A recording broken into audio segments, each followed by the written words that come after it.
जी, ये हमारी जो शुरुआत का है, आज से 114 वर्ष पूर्व हमारी मुल्तान से भगत रूपलाल जी जो उस वक्त के सरपंच होते थे, बहुत उनकी आस्था होती थी गंगा मैया जी में।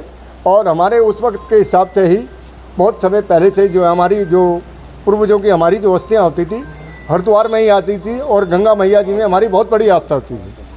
उसी को देते हुए हमारे भगत रूपलाल जी के घर में संतान थे वो, उनके गंगा मैया जिससे उन्होंने प्रार्थना करी, उनकी प्रार्थना स्वीकार करी गंगा मैया जी ने। उसको फिर पूर्ण करने के लिए मुल्तान से पैदल आने का उन्होंने पहली बार रखा। फिर अपने तरीके या उस तरीके हमारी परंपरा चली। कुछ समय के बाद देश का बंटवारा हो गया और हमारे वहाँ से जो यहाँ बसे हम, और उन्होंने इस परंपरा को जारी रखा। और हमें भी आने वाले आज 25 साल हमारे होने को जा रहे हैं, हम इस परंपरा को निभाते हैं। लगभग 30 वर्ष पूर्व हमारे वहाँ के महेंद्र नागपाल जी विधायक रहे हैं दिल्ली के, उन्होंने हाईलाइट करा इसको, तो उनसे आगे हमारे को बहुत एक अंदर से खुशी होती है।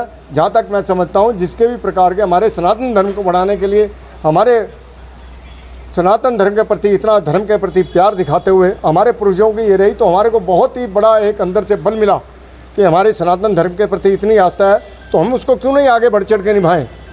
उसी सनातन धर्म के मुल्तान से भी हमारी कवरेज करने के लिए यहाँ पे आते हैं, तो हमारा और उत्साह बढ़ता है।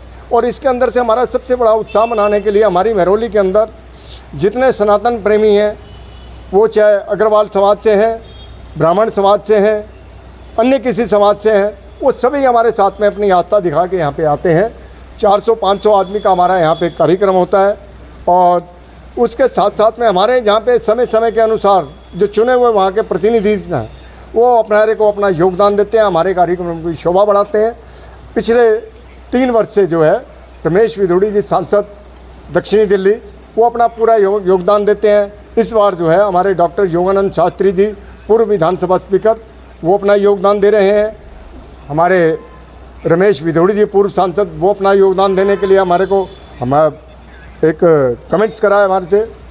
और मैं समझता हूँ हमारी बहुत सुंदर यहाँ पे झांकियों का होता है। और गंगा मैया जी का यही प्रार्थना है हमारी, हे गंगा मैया हमें इसी प्रकार का हिम्मत दे और हम इस सनातन धर्म के प्रति अपनी आस्था को पूरा और पुरजोर से आगे बढ़ाएं, और हमारे जो आगे आने वाले बच्चे हैं इसको कभी झुकने ना दें। अपनी हमारा इस कार्यक्रम के अंदर झांकियाँ होती हैं जी मुख्य रूप से, और हमारी शोभा यात्रा के अंदर का रथ होता है, और 12-13 हमारी झांकियों का हिसाब किताब जो है ना इस तरीके हमारा चलने का होता है। बैंड होते हैं, ढोल होते हैं। कितने लोग शामिल रहेंगे इसमें? इसमें से 300-400 के करीब हमारा अनुमान रहता है। हमारी 7-8 बसें जो है 6-7-8 बसें हमारी यहाँ पे आती हैं। पहले परिवार फैमिली में जैसे काफ़ी परिवार, उसके बावजूद हमारे जो है ना जी दिन के क्या संदेश देने वाले हैं? हम ये संदेश ये देने वाले हैं कि हमारा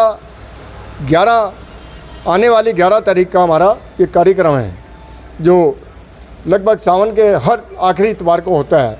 इस बार रक्षाबंधन के उससे बड़े नज़दीक पड़ रही है। अगर जो आखिरी इतवार पे हमारी जाती है तो एक सप्ताह आगे बढ़ती है, तो उनके कुछ दिनों का देते हुए इस बार हम 11 अगस्त को लगभग हमारा कार्यक्रम जो है 500-600 आदमी का होता है हर बार का। और बाकी यात्रीगण अपने आते हैं, बहुत आते हैं। इससे सबसे जो विशेष खुशी की बात है, हमारी महिलाएं बड़े बढ़ चढ़ के हिस्सा लेती हैं, और हमारी महिलाएं सनातन धर्म से ताल्लुक़ रखने वाली हर प्रकार की यहाँ पे आती हैं। और हमारी कोशिश यही है, हमारा देने वाला संदेश यही है, सनातन धर्म को जीवित करने के लिए हम यहाँ पे आए हैं। हम सनातन धर्म के पीछे अपने धर्म को बचाने के लिए हम यहाँ आए हैं। पाकिस्तान से यहाँ हमारे बुजुर्ग जो आए हैं उस प्रेरणा को जीवित रखें, ये हमारी आखिरी सांस तक की वो है कि सनातन धर्म कभी डूबना नहीं चाहिए, सनातन धर्म कभी रुकना नहीं चाहिए। इस सनातन धर्म के लिए अपने सब कुछ छोड़कर सनातन धर्म को जीवित रखने के लिए हम यहाँ आए हैं। और हमारे 114 वर्ष पूर्व हमारे बुजुर्गों ने जो बलिदान दिए हैं, योगदान दे के हमें प्रेरणा दी है यहाँ पैदल आकर हरिद्वार के अंदर, और उनकी मनोकामना पूर्ण है। इनकी हमारे बच्चों की भी हमारी आस्था जीवित रहे। इस प्रकार की तारीख को हम आपसे भी अनुरोध करेंगे, 11 तारीख हम आपसे विशेष अनुरोध करेंगे, आप आएँ, इसको कवरेज करें, आपके माध्यम से हमारा संदेश पूरे देश में जाए। जी धन्यवाद। आप